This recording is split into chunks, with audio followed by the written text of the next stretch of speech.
नमस्कार, स्वागत है आपका रिपोर्टर पोस्ट में।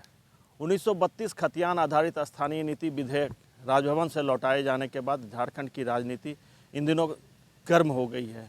आए दिन बयान सामने आ रहे हैं।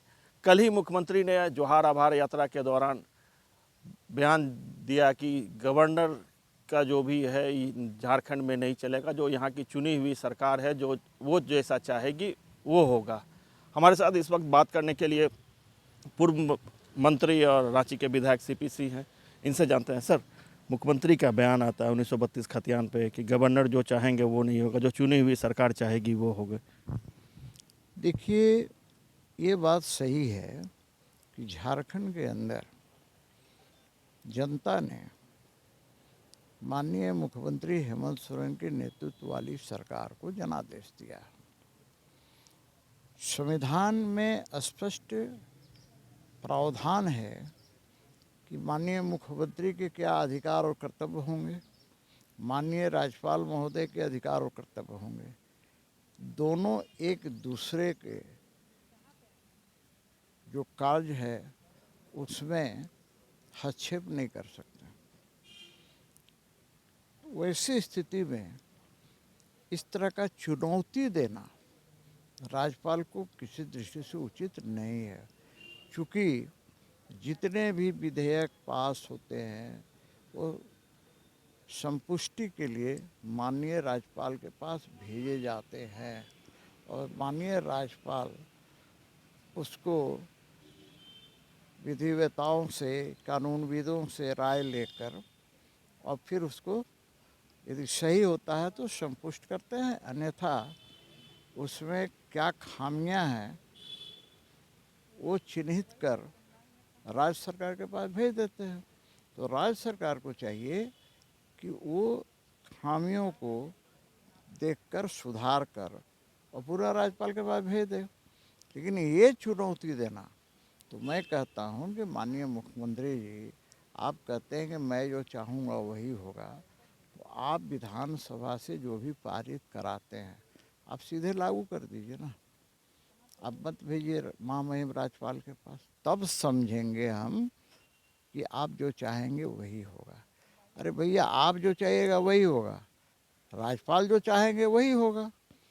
ये दोनों के बीच का लड़ाई ये कहीं न कहीं जो संवैधानिक व्यवस्था है उसके खिलाफ है। तो संवैधानिक व्यवस्था के पक्ष में आप काम कीजिए और संवैधानिक व्यवस्था के पक्ष में माननीय राज्यपाल महोदय करेंगे। लड़ाई की कोई गुंजाइश ही नहीं बचती है। लेकिन खामोखा सिर्फ और सिर्फ जनता को भ्रमित करने के लिए यदि इस तरह के मामले आते हैं तो कहीं न कहीं ये आपकी कुटिल चाल है जो जनता को भ्रमित करेगी। जनता में वाहवाही लेना चाहते हैं, लेकिन जनता का इससे कोई हित साधन नहीं होगा।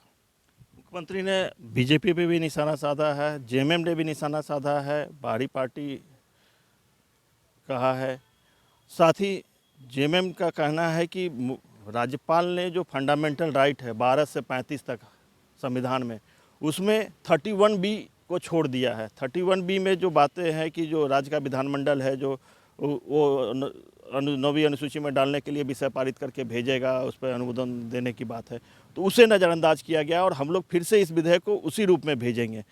देखिए, सबसे पहले तो मैं ये जवाब दे दूँ, ये जो कहता है कि बीजेपी बाहरी पार्टी है, तो भैया बीजेपी राष्ट्रीय पार्टी है, भारत की भूमि की पार्टी है, भारत माता की संतान वाली पार्टी है। हम राष्ट्रीयता में विश्वास करने वाले लोग हैं। हम देश के लिए मर मिटने वाले पार्टी भाजपा पार्टी है और झारखंड इस भारत भूमि का ही एक राज्य है। ये उन्हें नहीं समझना चाहिए कि जो चाहेंगे झारखंड में वो कर लेंगे। यह उनका जो है ना हसीन सपने जो हैं ये गलत है। और भारतीय जनता पार्टी भाई, आखिर आज के दिन 26 विधायक है ना भारतीय जनता पार्टी का, इसके पहले 5 साल सरकार में थी ना, तो बाहरी पार्टी होती तो कैसे सरकार में होती। अरे भाई, अब कोई विदेश से नहीं आए हैं, विदेशी के साथ तो आप गठबंधन किए हुए हैं।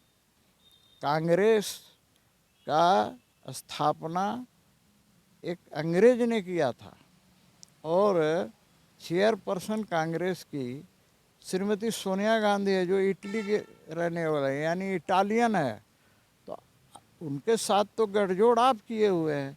भारतीय जनता पार्टी तो कोई विदेशी के साथ नहीं किया है, इसलिए ये सब बातें गलत है। दूसरा है कि माननीय मुख्यमंत्री जो खतियान जोहार यात्रा निकाल रहे हैं ना, ये जनता को मूर्ख बनाने के लिए, दिग्भ्रमित करने के लिए निकाल रहे हैं।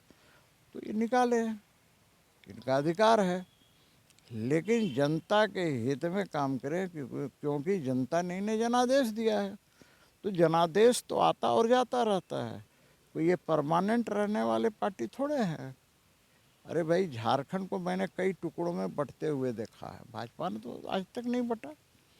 तो इसलिए झारखंड मुक्ति मोर्चा का इतिहास, भूगोल क्या है, सारा दुनिया जानती है। एक और बात जो है कि उनको कहना है कि जो सर्वसम्मति से इस विधेयक को पारित करके भेजा गया था सारे लोगों ने, ऐसे में इस पे आपत्ति उठाना कहीं न कहीं गैरवाजिब है। देखिए, विधानसभा के अंदर सभी दल के लोगों ने एक मत से सर्वसम्मति से इसे पास किया। इसमें कहाँ कोई कह रहा है कि नहीं पास हुआ था। हमारा ये कहना है कि आप सदन के अंदर जो विधेयक बिल पेश करते हैं, वो बिल इतनी जल्दीबाजी में आप पेश करते हैं, उसकी त्रुटियां क्या है ये लोगों को देखने और समझने का भी अवसर नहीं मिलता है। और यदि कोई उसकी ओर ध्यान भी आकृष्ट कराता है तो आप बहुमत के बल पर उसे पास करा लेते हैं। वैसी स्थिति में कमियां होंगी, तो कमियों की ओर निश्चित रूप से महामहिम राज्यपाल का ध्यान जाएगा और वो आंख मूंद कर, चूँकि विधानसभा से सर्वसम्मति से पास हुआ है, इसलिए अपनी हस्ताक्षर और मुहर तो नहीं लगा देंगे। कमियां होंगी तो लौटेंगी, आप कमियों को दूर करके फिर भेज दीजिए, इसमें कहाँ दिक्कत है भाई। तो ये थे पूर्व मंत्री और रांची के विधायक सीपी सिंह जी। बने रहिए रिपोर्टर पोस्ट के साथ। मैं आशुतोष कुमार।